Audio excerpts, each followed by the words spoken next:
Have you heard people say that they have that gut feeling? If you've heard this, then you have probably started to realize as well that the gut and the brain are so deeply connected. In this gut and brain connection, some people even refer to the gut as the second brain. In fact, the National Institute of Health cites that we have 100 billion neurons in our brain and 500 million in our gut, and all of these make up the enteric system.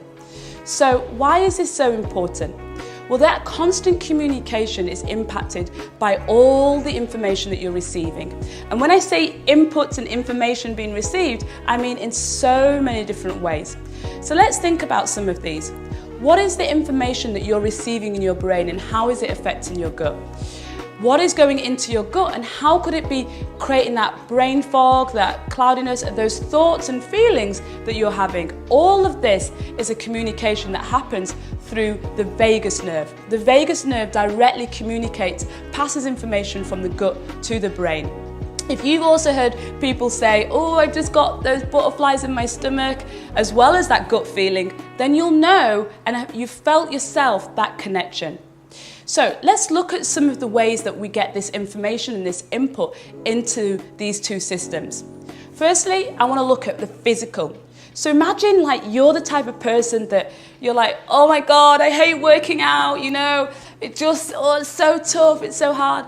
Then you might be one of those people that also after a workout, you kind of just find it really difficult to eat, or, you know, you have that kind of feeling of like, you know, this is not going to go down so well.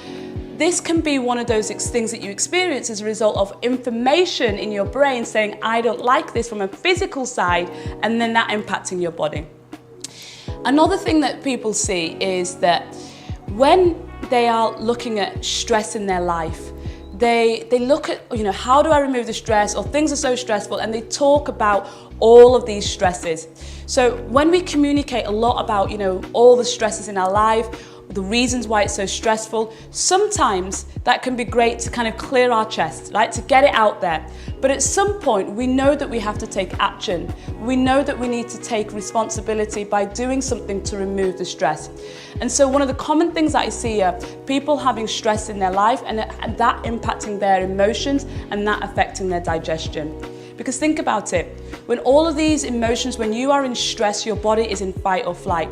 So the communication and that your brain is hearing, I'm so stressed at work, I hate this job, I hate my boss, I really don't like this.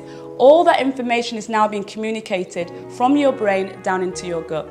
And so one of the things that happens when your body is in fight or flight mode is that your digestive system shuts down. Because, I mean, think about it. Why should your body use energy digesting food when in our caveman time, when we are under stress,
take care.